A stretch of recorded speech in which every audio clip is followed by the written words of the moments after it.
일장일장 2부의 수혜린입니다. 코스피가 중국발 모멘텀이 계속 이어지면서 낙폭과대주의 강한 반등세에 힘입어 오늘 1950선 부근까지 올라왔습니다. 외국인도 6일 연속 샀고요. 오늘 현물 집계로도 한 2천억가량 순매수하면서 제법 사주었는데요. 문제는 코스닥이죠. 어제 네오위즈발 쇼크가 게임주에 있었다면 오늘은 NH발 2차 쇼크가 있으면서 게임주가 추가 급락을 했고요. 여기에 엔터주까지 붕괴가 되면서 이 테마주들의 도미노 현상이 코스닥의 추가 하락을 불러들였습니다. 코스닥의 오늘 종가 궁금해지는데 걱정스럽기도 합니다. 기관이 집중적으로 코스닥 중소형주의 차익 실현을 나선 날입니다. 코스닥 종가까지 시황센터 가서 먼저 듣고 옵니다.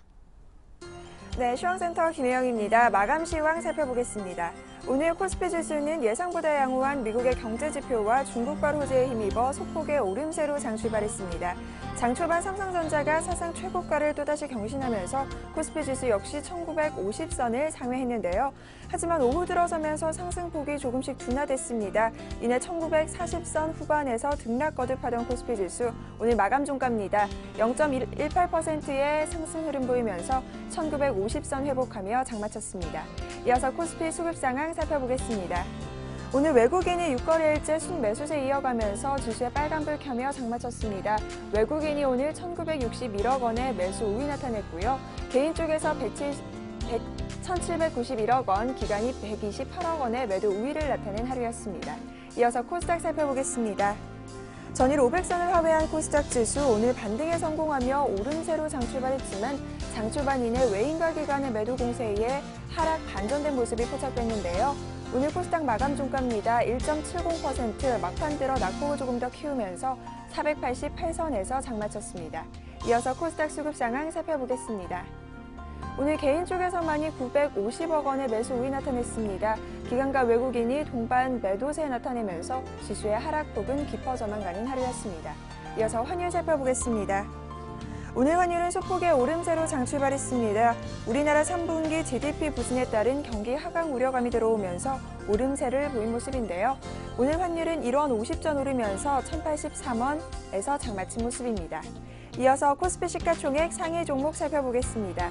대장주인 삼성전자 장 초반 사상 최고가를 또다시 경신하기도 했지만 이내 차익 실현 매물이 나오면서 하락 반전됐는데요. 오늘 삼성전자는 0.07% 막판 들어서면서 하락폭을 조금 줄여 145만 4천 원에 종가 기록했습니다. 이어서 현대차와 현대모비스 오늘 강세 흐름 좋았습니다. 오늘 자동차 3인방이 연비 하향 사태가 일단락되면서 상승 흐름 보이는가 싶었는데요. 막판 들어서면서 기아차의 차익 실현 매물이 출회되면서 기아차는 1% 이상의 내림세를 보이며 6만 1,500원에 종가 기록했습니다. 이어서 다음 장 살펴보겠습니다. 삼성생명이 오늘 강보합권, 한국전력은 1% 이상의 내림세 보였고요. 신한지주가 오늘 3%대의 강세 흐름 보였습니다. 금융주들이 근저당권 설정비 반환 소송에서 승소했다는 소식이 전해지면서 강세 흐름 나타났는데요. 신한지주 역시 3% 이상의 오름세 포착되면서 오늘 35,250원에 종가 기록했습니다. 이어서 코스닥 시가총액 상위 종목 살펴봅니다. 대장주인 셀트리온이 약 보합권에서 장마쳤습니다. 26,600원에 종가 기록했고요. CJ 홈쇼핑 오늘 3거래일 연속 상승 기조 이어갔는데요. 막판 들어 상승폭이 조금 반납되면서 강보합권에서 장마친 모습입니다. 오늘 파라다이스 급락세가 눈에 띄게 보입니다. 7.67%의 급락세 보이면서 16,850원에 종가 기록했습니다. 이어서 다음 장 살펴보겠습니다. CJ ENM 오늘 엔터테인먼트 주가가 급락하는 모습 보였는데요. 역시 3% 이상의 내림세 포착되면서 26,850원에 종가 기록했습니다.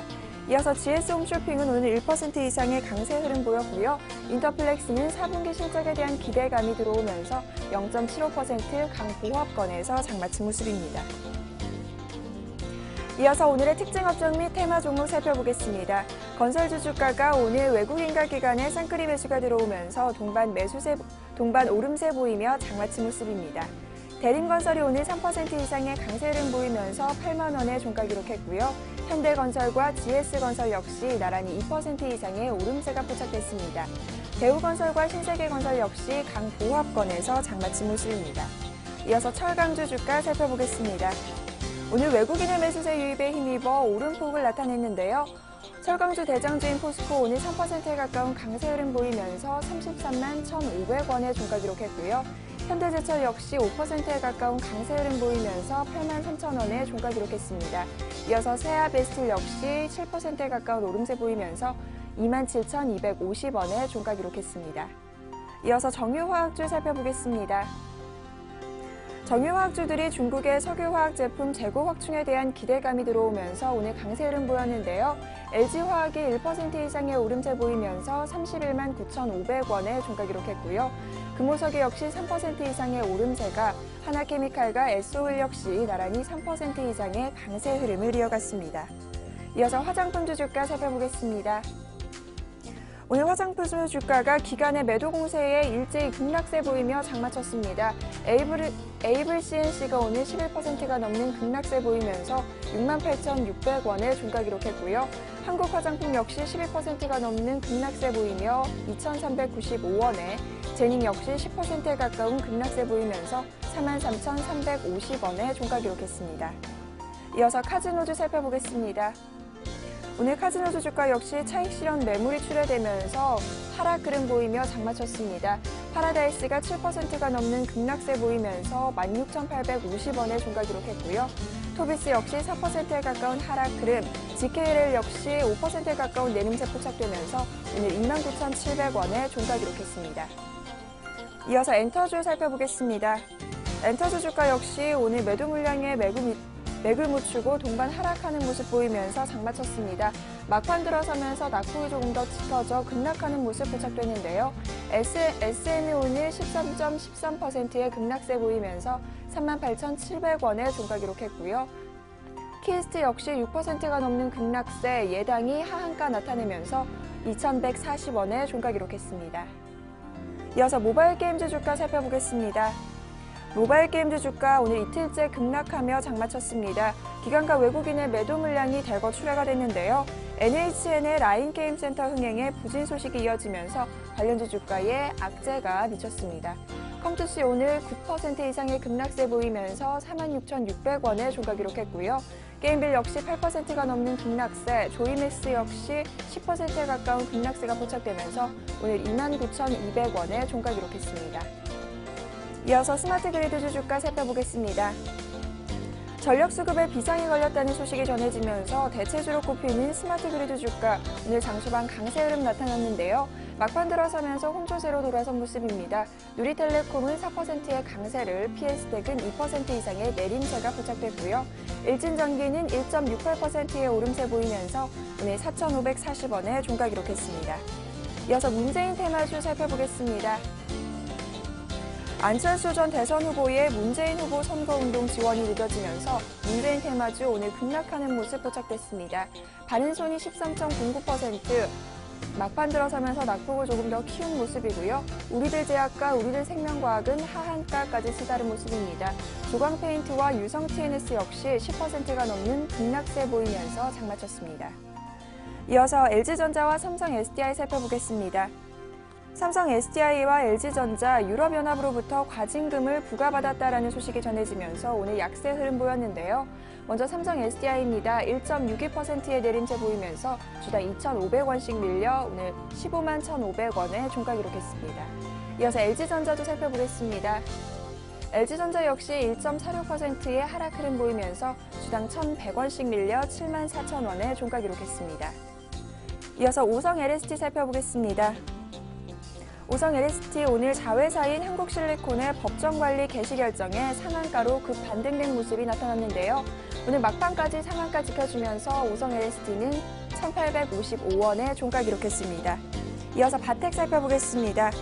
바텍이 대규모 공급 계약 체결 소식에 오늘 강세를 보이는가 싶었지만 이내 하락으로 돌아서면서 장마쳤습니다. 막판 들어 차익 실현 매물이 쏟아지면서 4% 이상의 하락 흐름 보이며 오늘 12,300원에 종가 기록했습니다. 지금까지 시황센터 김혜영이었습니다.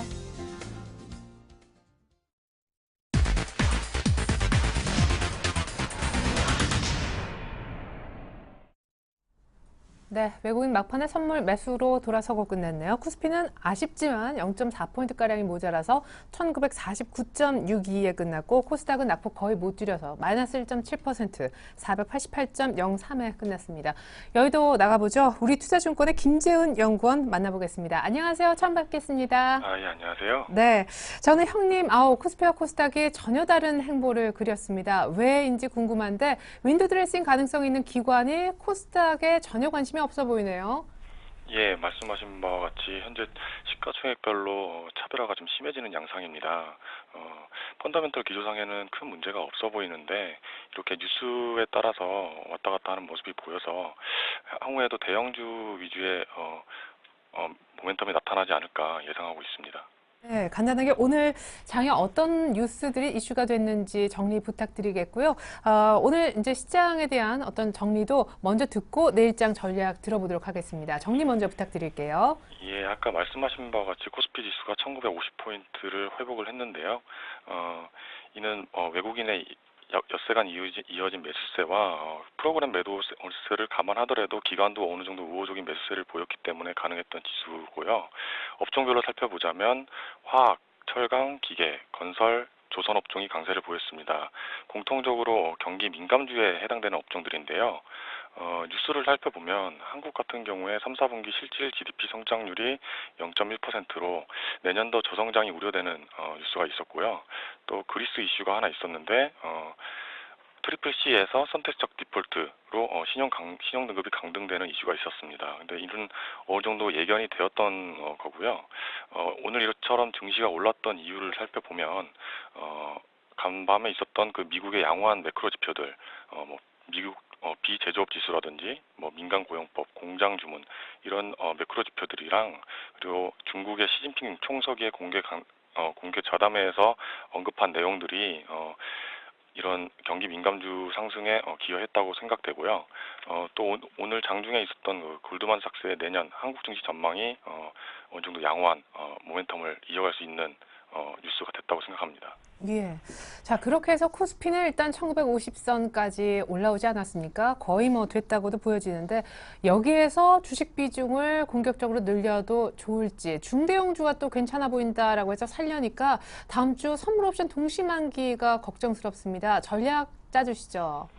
예, 말씀하신 것 같이 저희는 장기뷰를 내년도 초반까지 어느 정도 미국 경기가 단기적으로 둔화될 가능성이 높기 때문에 연초 큰 폭의 상승보다는 옆으로 기어가는 모습이 나타나지 않을까 이렇게 생각을 하고 있는데요. 최근 지수가 또 많이 올랐기 때문에 이런 좀 경계감을 가져야 될 필요성을 느끼고 있습니다. 또 사실 보면 미국 같은 경우에는 또 재정 절벽 이슈가 아직 합의가 안 됐고 한국, 중국도 정권 교체 이후 또 단기적인 어떤 정책 공백기가 있을 거기 때문에 이러한 뉴스들에 좀 민감하게 지수가 반응하리라 생각이 되고요. 그래서 어느 정도 종목을 편입을 하기보다는 현재 상태에서 좀 관망세가 이어지지 않을까 판단하고 있습니다. 예. 그러면 사실 더 급한 것은 테마주 쪽의 대응인데요. 사실 쏠쏠한 재미를 보셨던 분도 계시겠지만 소위 신고가 따라잡기 하셨던 분들은 그런 종목들이 지금 121선, 201선까지 깨져 있는 상황 속에서 카지노, 화장품, 엔터, 게임, 또 대선 테마 그냥 좀 아울러서 어떤 식으로 좀 대응을 할 수가 있겠습니까? 현실적으로요. 예, 오늘 사실 코스닥 종목 업종들이 많이 빠져서 좀 고민이 많이 되고 있는데 아까 맨 처음에 말씀드렸다시피 어떤 펀더멘털 기조상으로 큰 문제가 없는데 이런 뉴스상에 왔다 갔다 하는 상황들을 보이고 있기 때문에 중소형주보다는 대형주가 더 매력적이라고 생각이 들고요. 업종으로 따지자면은 아까 말씀하셨다 바와 같이 그 중국 시진핑 총서기의 언급에 따라 중국 관련 수혜주라든지 아니면은 처음부터 4, 4분기 이익 모멘텀이 어느 정도 부각되는 업종을 비중을 하는 게 높이는 것이 나을 것이라는 판단이 듭니다. 예, 중소형주보다는 대형주가 낫겠다. 중국 수혜주라든가 4분기 이익 전망치가 좀 좋아지는 4분기 이익 전망치가 좋아지는 쪽은 어느 쪽입니까? 제가 알기로는 그냥 필수 소비재나 IT 정도라고 알고 있는데요. 예, 제가 담당하는 쪽이 퀀트 담당인데요. 예. 현재 YOY 대비, 전년 동기 대비, 전기 대비 이런 대비 시장 평균 대비 괜찮은 업종 그리고 최근에 이익 모멘텀이 올라가는 업종을 꼽아보면 사실 업종이 많지는 않은데요. 계산을 해보면 통신 서비스 그리고 뭐 조선 업종 등이 지금 스크린이 되고 있습니다.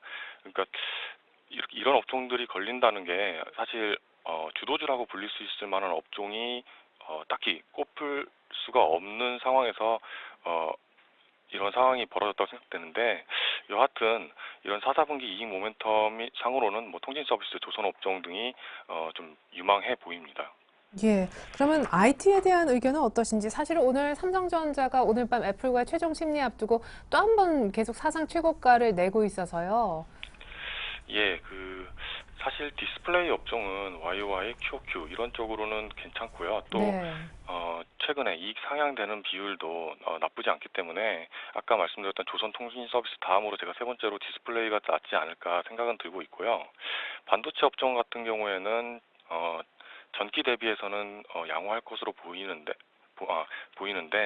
전년 동기로는 좀 약한 모습이 보여서 아까 그들 업종보다는 조금 약하지 않을까라고 생각이 들고 있습니다. 네, 4분기 이익으로만 놓으면 예, 통신 예. 서비스 조선, 그다음에 IT에서는 디스플레이가 반도체 쪽보단 조금 4분기 실적만 놓고 보면 좀 더 양호한 수익이 기대된다라는 말씀이셨네요. 우리 투자증권 김재현 애널리스트와 함께했습니다. 분석과 전략 감사합니다. 네, 감사합니다. 네, 자 이번엔 수급 한번 들어볼까요? 샘플러스 로즈스타 클럽으로 이동해서 이상루 전문위원 만나보겠습니다. 안녕하세요. 예, 반갑습니다. 오늘 수고 많으셨습니다. 네, 외국인이 6일 연속 사면서 오늘 또 막판에 선물도 같이 샀고 현물도 2천억 넘게 샀으면 괜찮은 매수 아닌가 생각이 들지만 코스닥 쪽의 기관 매도는 좀 많이 나왔네요. 예, 맞습니다. 일단 오늘 차익 프로그램에서 매도세가 조금 많이 나왔습니다. 하지만 외국인의 수급을 본다면 오늘은 더욱더 큰 상승을 조금 보일 수 있는 코스피가 아니었나 그렇게 말씀을 좀 드릴 수가 있겠고요. 그리고 가장 큰 문제는 지금 코스닥이죠. 그래서 체리나 앵커님이 입으신 옷처럼 빨강색으로 올라갔어야 되는데 오늘 같은 경우에는 큰 폭의 하락세를 좀 보이는 모습. 그래서 어제 눈이 상당히 많이 왔습니다. 그만큼 코스닥도 지금 얼어붙어 있는 게 아닌가 그렇게 좀 말씀을 드리고 싶고요. 참 기관이 인정머리가 없었죠. 기관의 매도세가 상당히 650억 가량이 나오면서 오늘 코스닥의 하락세를 주도를 했다. 그렇게 좀 말씀을 드릴 수 있겠고, 그리고 우리가 업종별로 넘어가서 좀 살펴보실 필요가 있을 것 같은데요. 코스피 같은 경우에는 오늘 외국인의 매수세가 주요했습니다. 거기에 따라서 일단은 업종별로 한번 보시더라도 오늘 같은 경우에 일단 외국인의 매수세가 주요됐던 곳은 우리가 아시다시피 일단 전기전지 업종과 그리고 운수장비 업종, 건설 그리고 화학 업종의 매수세가 조금 크게 들어왔다고 말씀을 드릴 수 있겠고요. 거기에 대해서 기관 같은 경우에도 철강 금속 업종, 화학 업종, 운수장비, 유통까지 오늘 같은 경우에는 경기 민감 업종이죠. 경기 민감 업종에서 큰 상승세가 기관과 외국인의 매수세로 인해서 이루어졌다고 말씀을 좀 드릴 수 있겠습니다. 우리가 일단은 코스피 같은 경우에 차트를 같이 보면서 좀 더 자세하게 좀 말씀을 드리겠습니다. 일단은 상단의 저항선으로 불려졌던 지금 1950포인트를 넘지는 못했습니다. 일단 1950포인트까지 올라왔다는 것은 조금 쉽게 올라갈 수 있는 자리에서 상당히 외국인의 수급이 붙어주면서 크게 올라왔다고 좀 말씀을 드릴 수 있겠고요. 다만 지금 조금 중요한 시점이라고 좀 말씀을 드릴 수 있겠는 게 일단은 재정절벽 이슈가 아직 끝나지 않았습니다. 그리고 우리가 아시다시피 다음 주는 옵션 만기일이죠. 거기에 대한 불확실감은 아직까지 시장에 만연해 있다고 좀 보시는 게 좋겠고요. 일단 수급적인 부분을 한번 해석을 해보신다면 지금 경기 민감 업종을 주로 올리는 세력은 기관이죠. 그만큼 기관에 코스닥이 집중되어 있던 매수세 자체가 지금은 코스피 쪽으로 이동해왔다 그런 과정이 지금 진행이 되고 있는 상태고요. 그리고 지금 같은 경우에 코스피에 만약에 경기 민감 업종 같은 경우에는요.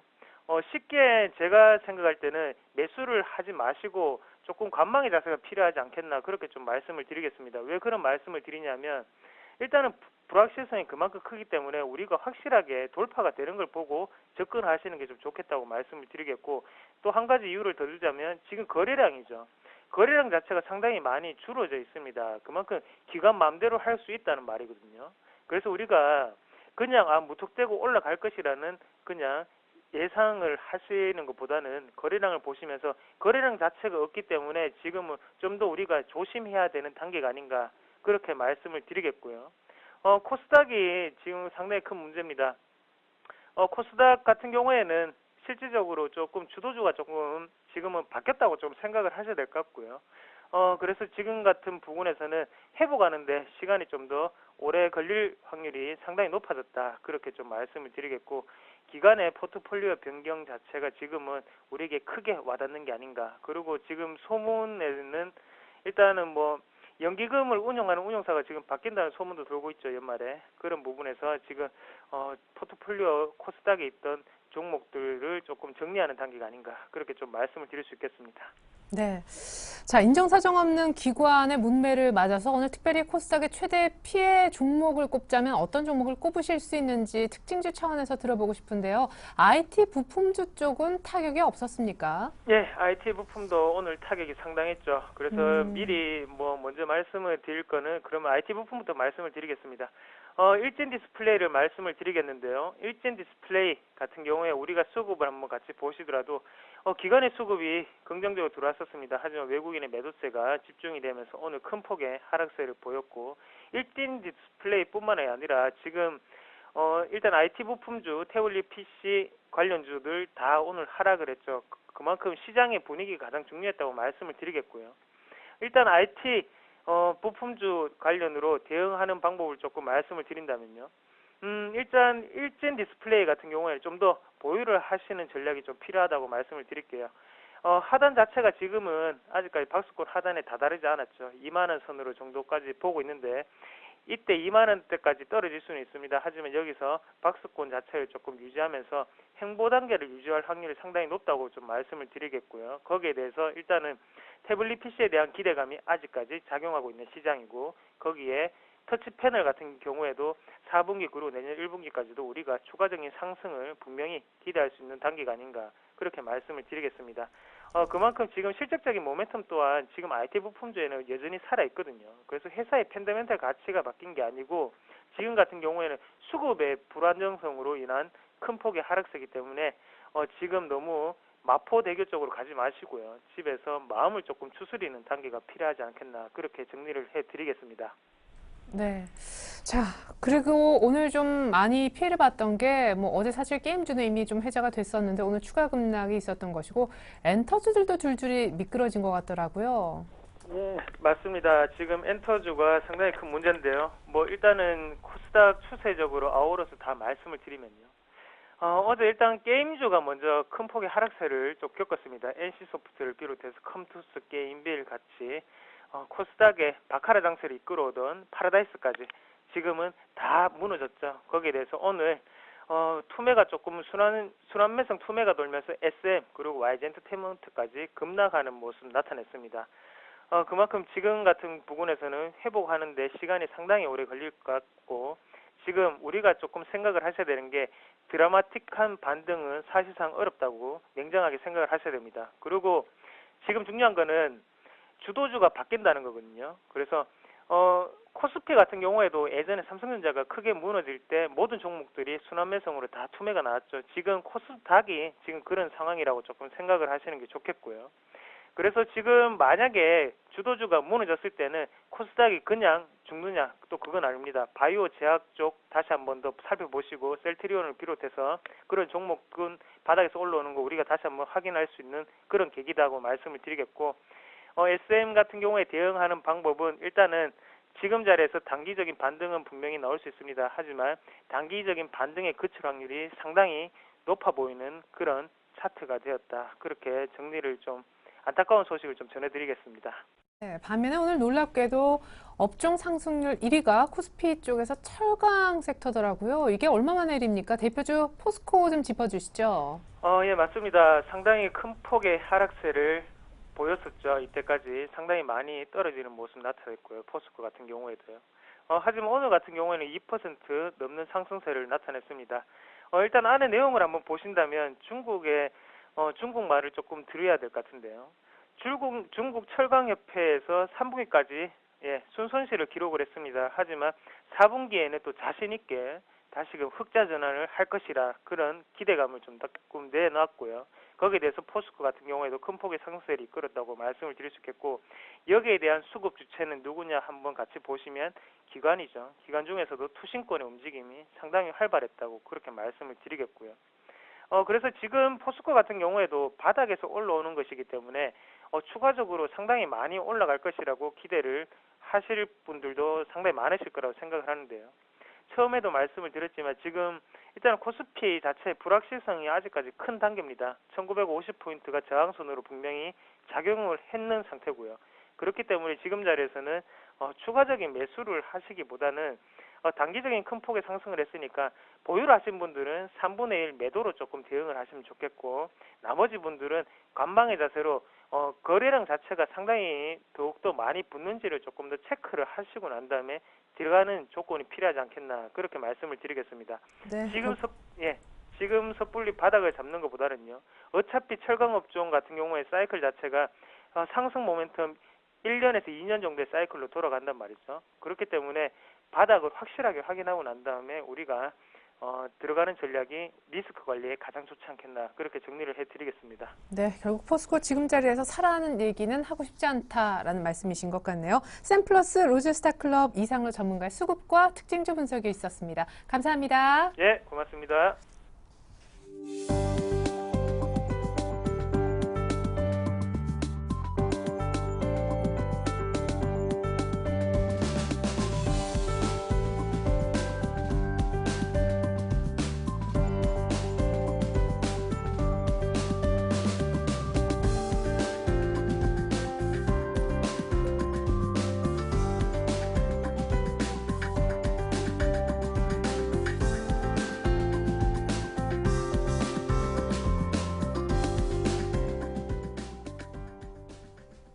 네, 오늘 유럽 쪽에 통화정책 회의가 잡혀 있군요. 일단 기준금리는 동결이 점쳐지고 있고요. 다만 내년도 성장률 하향 얘기가 나오지 않을까 시장은 기대를 하고 있습니다. 자, 이번 순서는 내일장 다이렉트 전략입니다. 코스닥이 망가진 이 시점에 코스피는 1950까지 왔는데 여러분들 투자는 어떻게 이루어져야 바람직한 것인지 두 분의 전문가 모시고 얘기 미리 듣습니다. 대신증권 안산지점의 성동경 대리님, 그리고 동양증권 도남지점의 김주선 대리님 함께해 주시겠습니다. 안녕하세요. 예, 안녕하세요. 네, 두 분이 얘기하시는 내일장 전략 미리 화면부터 보여드립니다. 내일 주식 사도 좋을지, 그리고 종목 선정 기준은 어떤 것이 좋을지, 어떤 종목을 살지, 역시 세 가지 질문을 동일하게 드려봤는데요. 성동영 대리님부터 답변을 보면 보수적이다, 주식 사는 것에 대해서. 김주선 대리님은 만약 시장에 빠지면 분할해서 사는 것 정도는 괜찮겠다. 성동영 대리님은 수출 호전주, 외국인들이 관심을 보이는 종목, 그 중에서도 오늘 코이즈라는 종목을 준비해 주셨고요. 김주선 대리님은 IT와 중국 관련주 정도가 괜찮은데 오늘은 중국 관련주 쪽을 준비해 주신 것 같습니다. 매일 유업을 내일장 사볼만 하다라고 추천을 해 주실 모양입니다. 자, 이런저런 얘기를 하기에 앞서서 당장 오늘 밤 걸려있는 이슈부터 좀 두 분의 생각을 들어보고 싶습니다. 삼성과 애플의 이제 지금 특허 소송이 미국에서 진행 중에 있는데요. 최종 심리가 오늘 나올 것입니다. 관전 포인트 어떻게 보시는지 먼저 김주선 대리님께서 얘기를 좀 해주셨으면 좋겠어요. 예, 일단 오늘 밤에 미국에서 그 판결이 지금 나오는 부분이 있는데 사실은 내일도 있거든요. 네. 영국하고 독일인가요? 독일에서도 내일도 있는데 지금 이제 판결이 나왔던 부분이고 오늘 두 가지가 이제 시나리오를 일단 말씀드리겠습니다. 첫 번째가 그 재판결을 이제 만약에 선고를 하는 경우, 그럴 경우에 그 삼성전자 쪽에서 바라는 바죠. 다시 판결을 다시 뒤집는 상황. 두 번째는 배상 액수 10억 달러였나요? 1조 4천억 정도로 이제 알고 있는데 그 액수가 축소되는 경우에 삼성전자한테 호재로 작용할 수가 있습니다.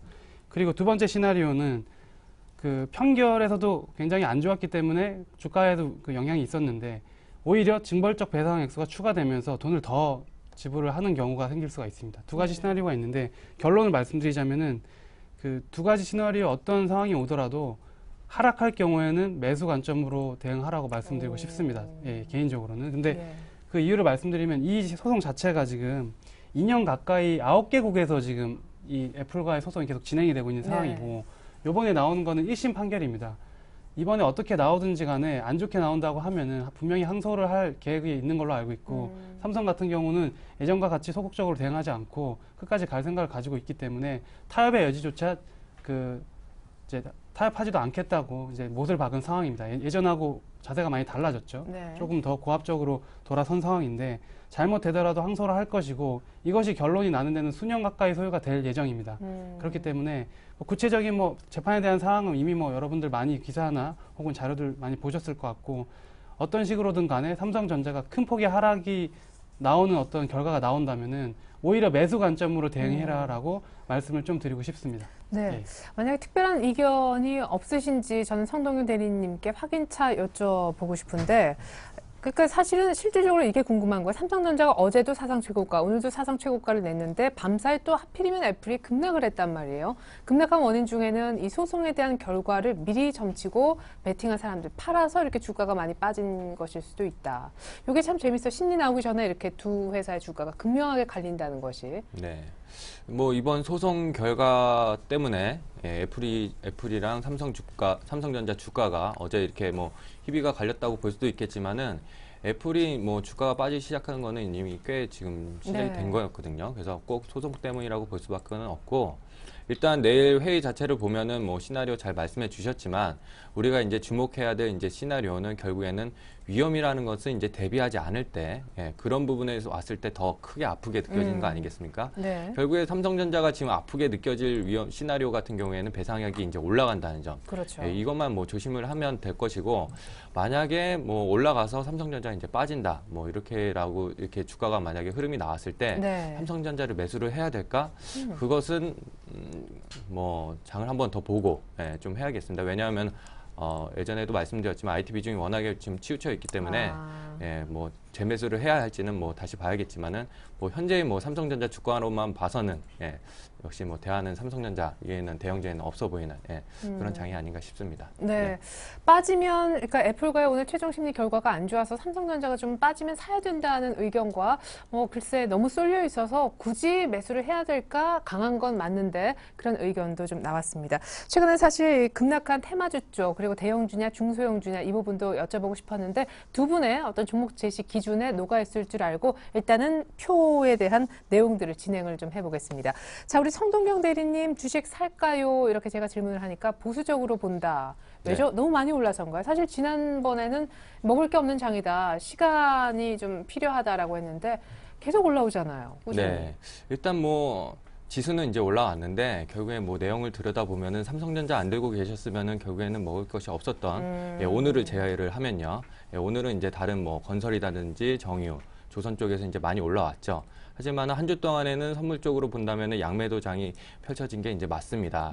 그래서 이번 주를 살펴보면은 변동성이 결국에는 다음 주 옵션 만기가 있고 내일 보면은 내일 금요일이 기술적 지표 일목상으로 보면은 가장 중요한 변화일 중에 하나거든요. 네. 그래서 결국에는 변동성이 폭발할 수가 있다 하기 때문에 좀 보수적으로 보자는 얘기고 지금 일단 좀 지표를 한번 좀 보겠습니다. 그래서 지표 자체가 지금 약간 혼조세에 있는데 미국 10년 티노트 지금 차트를 보면은 계속해서 지금 금리가 내려가는 것을 볼 수가 있습니다. 그리고 지금 유로 달러, 달러 유로를 보면은 결국에는 지금 달러는 약세고 유로가 강세가 되고 있거든요.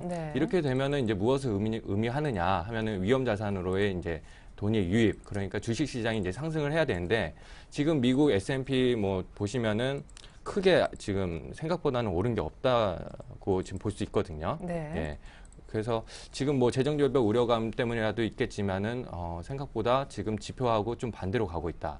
그리고 제가 오늘 좀 준비한 차트가 있는데 지금 S&P 500하고 지금 VIX, 그러니까 변동성 지수랑 지금 혼합한 차트가 있습니다.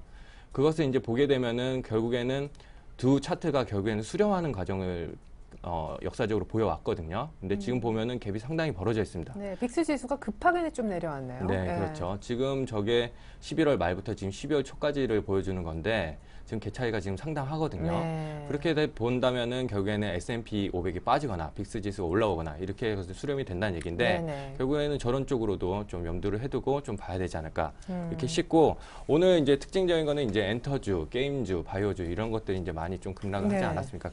기관의 매도로. 결국에는 지금 기관 매도도 거의 LTE 속도로 나오는 것 같은데 굉장히 좀 대응을 빨리를 해야 되는 장인 것 같습니다. 그래서 저는 좀 이런 시각으로 좀 보고 싶습니다. 2013년도 증권사들 전망치가 지금 코스피 보면은 뭐 2200에서 2300까지 나옵니다. 하는데 만약에 그 지수로 가기 위해서는 게임주, 엔터주, 바이오주 이런 것들로는 이제 불가능하거든요. 그래서 오늘 올라온 종목들을 자세히 살펴보면 철강주, 그 다음에 뭐 조선주, 그 다음에 정유주 이런 네. 것들 결국에는 삼성전자 이외에 다른 자본재 산업들 이런 종목들이 좀 가야 되기 때문에 주가를 좀 이끌어줘야 됩니다. 그래서 네. 이런 쪽으로 좀 눈여겨 보시는 거를 한번 좀 추천을 드립니다.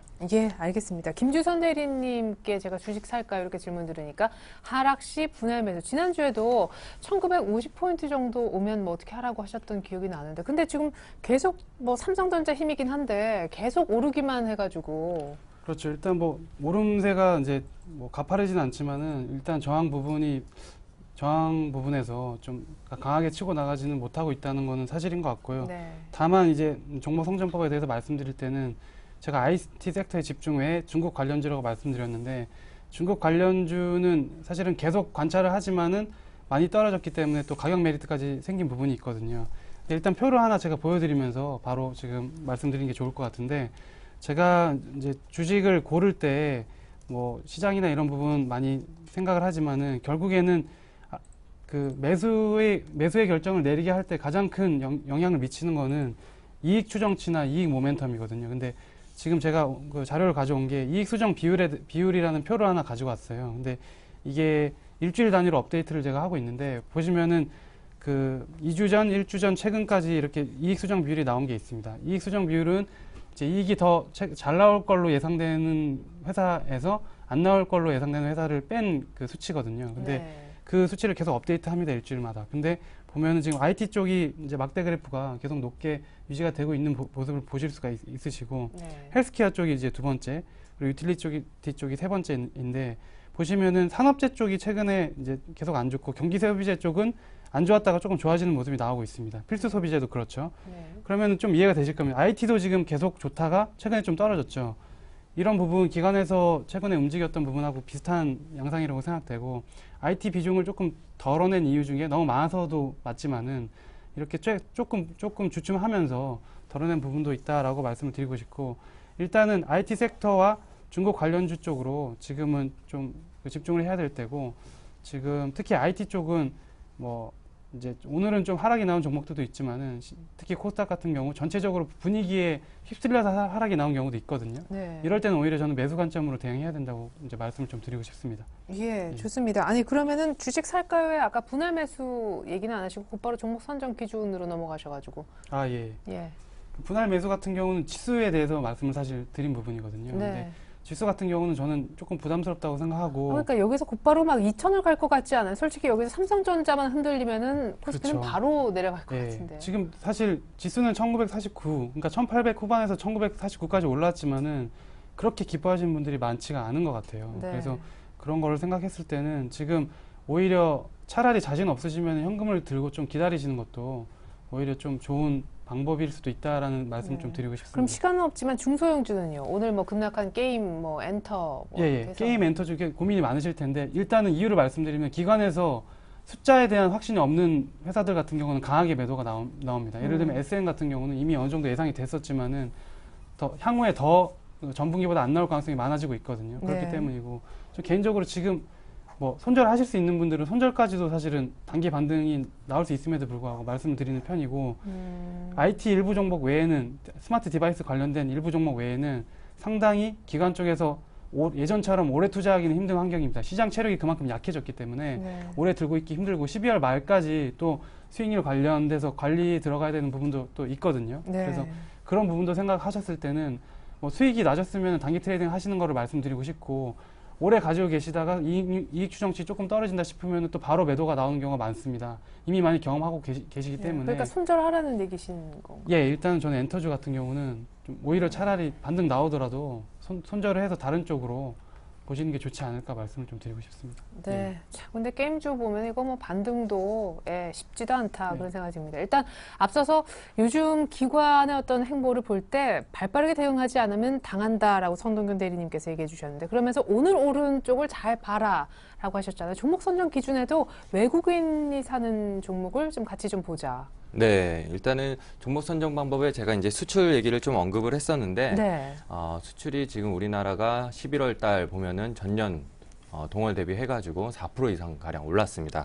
그래서 거기 이제 수출이 증가된 업종이 뭐냐 이제 봤을 때는 이제 전기전자, 그다음에 운수장비, 네. 화학 등 이런 쪽들이 지금 11월 들어가지고 외국인들이 매수하는 종목하고 좀 일치를 하거든요. 네. 결국에는 이제 전자제품, 전기전자 같은 경우에는 이제 수출이 증가하고 자동차 같은 경우에는 이제 파업이 종료되면서 수출이 다시 증가하고 그다음에 철강 같은 것도 지금 수출이 이제 반등이 나오고 있거든요. 네. 이런 것들이 지금 주가에 반영되고 있는 지금 상황이라고 보고 있습니다. 예, 해가지고 지금 외국계 IB들은 지금 내년 2분기까지 한국의 이제 수출이 계속해서 점차적으로 늘어날 수 있다 이렇게 전망을 하고 있거든요. 네. 결국에는 이런 수출이 좀 늘어나는 업종들, 그 와중에서도 지금 수급적으로 외국인이 사는 업종들 이런 것들을 좀 눈여겨봐야 할 시기가 아닌가. 예, 지금 이렇게 보고 있습니다. 네, 그럼 똑같은 질문 드리죠. 오늘 급락한 중소형주에 대한 생각은 어떤 식인지? 중소형주 지금 아무래도 펀더멘탈 뭐 얘기 많이 나오는데 지금 수확을 하고 있고 그거를 좀 급하게 하고 있다고 좀 보고 있습니다. 그러니까 지금 팔 수 있을 때 판다는 이런 좀 분위기가 강하거든요. 네. 결국에는 좀 12월이 빨리 지나가야 될 것 같습니다. 그래서 지금 만약에 종목을 갖고 있는데 물려 있다, 손해가 나고 있다 이렇게 네. 하신 분들은 쉽사리 아마 못 팔 것 같습니다. 그래서 지금 손절 얘기를 하실 거는 못 될 것 같고 일단 12월을 지나서 일단 기관들, 매니저들 좀 평가가 끝나는 12월이 좀 지나고 나서 다시 한번 보자 이렇게 한번 보고 싶습니다. 예, 사실 산타랠리 하지만 진짜 아까 일부에서도 저희가 얘기를 들어봤지만 다 코스피 얘기고 코스닥이 12월에 잘 갔다는 얘기는 진짜 금시초문이거든요. 그러니까 일단은 투매는 하지 마시고 손실폭이 크시다면 일단은 12월은 넘겨보시는 것도 답이 될 수 있겠네요. 자, 그래서 어떤 종목을 내일 살까요? 그러면 지금 만회하고자 하시는 분들도 적지 않으시리라 생각이 되는데 성동경 대리님부터 내일 사볼 만한 종목 하나 알려주시죠. 네, 제가 아까 업종 말씀드렸는데 결국에는 전기전자, 이제 자동차, 그다음에 철강 이런 쪽인데요. 자동차 같은 것도 지금 타이어주도 좀 괜찮게 좀 올라오는 것 같고 부품주도 마찬가지고요. 그렇죠. 결국에는 이제 IT 쪽 보면은 지금 업황적으로도 좀 꽤 괜찮은 업황이 디스플레이 쪽입니다. 예, 이쪽이 결국에는 2년간의 이제 공급 과잉을 이제 끝내고 거의 수요 쪽으로 패널 가격이 올라오면서 지금 상승하는 구간에 있거든요. 그래서 네. 디스플레이 업종을 좀 봐봤습니다. 그 중에서 이제 코이즈라는 종목인데요. 이 업체는 이제 LCD 광학 필름용 필름을 다시 재코팅하는 그런 업체입니다. 네. 지금 보게 되면은 쉽게 말씀드려가지고 이 LCD 광학 필름을 이제 생산하는 업체들이 있습니다. 이제 대표적으로는 이제 미래나노텍, 이제 LG전자 이런 것들이 제조업체인데 이런 쪽에서 이제 광학 필름을 제조를 해가지고 이런 코이즈 업체에다 넘기면은 다시 재코팅을 해서 다시 이제 미래나노텍이나 LG전자에 납품을 하는 이런 업체거든요. 네. 결국에는 지금 LCD 지금 같은 경우에 이 필름이 그 코이즈 회사가 경쟁력이 갖고 있는 게 뭐냐 이렇게 봤을 때는 이 코이즈 회사 자체가 지금 코팅할 때 쓰이는 코팅액을 자체 개발을 했습니다. 이게 이제 어떻게 되냐면은 개발해가지고 제조 속도하고 원가 부분 경쟁력을 갖췄거든요. 네. 그래서 지금 영업이익률이 20% 이상 기록을 좀 하고 있고요. 2013년도부터는 이렇게 다시 백코팅하는 업체에서 이제는 그 광학 필름을 직접 생산하는 업체로 이제 좀 변신을 할 계획입니다. 그래서 직접 생산한 것을 이제 중국 쪽에도 이제 수출할 좀 계획을 갖고 있거든요. 네. 그래서 이런 쪽으로 보면은 광학 필름 매출이 연간 40% 이상 확대될 수 있는 그런 쪽에 있습니다. 그리고 이 지금 종목 같은 경우에는 이제 상장된 지가 지금 얼마 되지 않았는데 네. 지금 보게 되면은 8월 말에 이제 상장이 됐습니다. 공모가 7,500원으로 상장이 됐고 공모가를 이제 살짝 하회한 다음에 이제 11월부터 이제 상승이 나왔는데요. 네. 지금 보게 되면은 어제 기준으로 PER이 한 6배에서 이제 7배 정도 나옵니다. 근데 동종 이제 이제 비교를 해볼 수 있는 업체 PER을 이제 살펴보면은 한 8.7에서 9배 정도 나오거든요. 네. 그렇다고 보는 거는 아직 코이즈의 주가가 더 상승할 수 있는 여력이 있다. 이렇게 볼 수 있기 때문에 아직 현재 주가도 괜찮다. 상승할 여력이 있다. 이렇게 좀 보고 있습니다. 예, 좋습니다. 광학 필름의 어떤 그 필름 자체를 다시 한번 재코팅해서 납품하는 그런 기업이라고 하셨는데 얼마 전에 갓 상장된 코이즈 얼마에 사면 좋을까? 지금은 아주 견조한 흐름이네요. 네, 지금 흐름이 견조하게 나오고 있고 지금 오늘도 지금 양봉을 내면서 11,400원에 끝났는데요. 근데 거래가 참 적다는 생각. 네, 일단은 예. 지금 거래는 이제 상당히 좀 적은데 흐름 자체가 이제 좀 견조해서 네. 한 번은 뭐 건드려 볼 만한 종목이고 지금 만약에 건드려 본다면은 뭐 내일부터 해서 뭐 공격적으로 좀 현저가로 공략을 해보셔도 될 것 같고 아니시면은 이제 5일선에 부딪히는 11,000원 수준에서 예, 지금 공략을 해보셔도 되겠습니다. 네. 감사합니다. 이렇게 해서 저희가 코이즈 가격 설명 들려드렸고요. 화면 보니까 목표가는 12,000원 살짝 상회하는 선 생각하시는 것 같네요. 김주선 대리님에 이어서 내일장 사볼 만한 종목 얘기 들어보겠습니다. 메일유업 이거 여러 번 추천해 주셔서 예, 메일유업에 대한 기업 설명은 생략을 일단 하고요.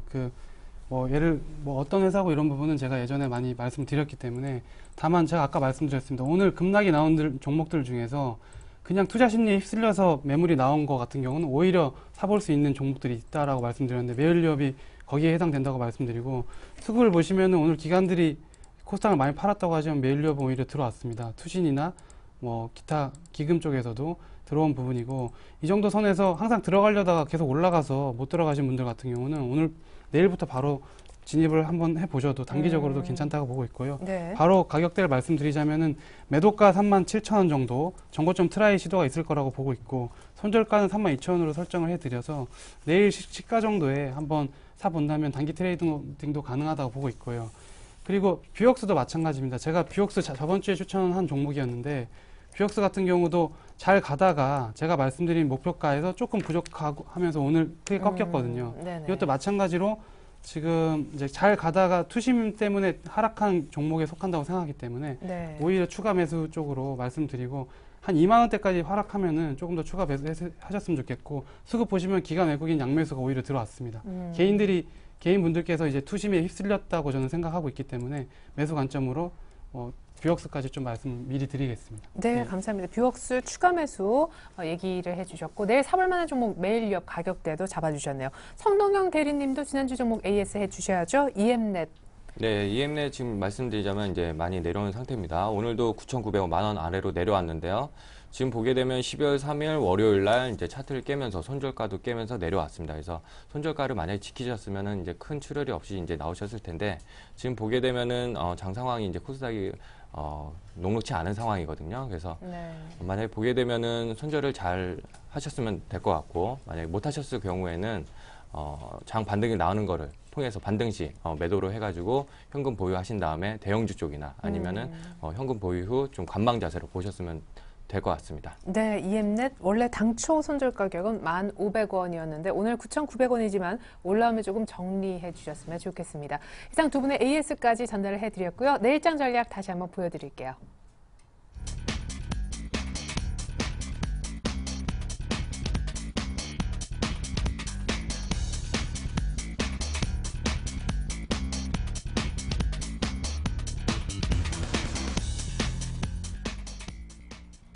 네, 종목까지 주셨던 두 분 전문가와는 인사를 나누겠습니다. 감사합니다.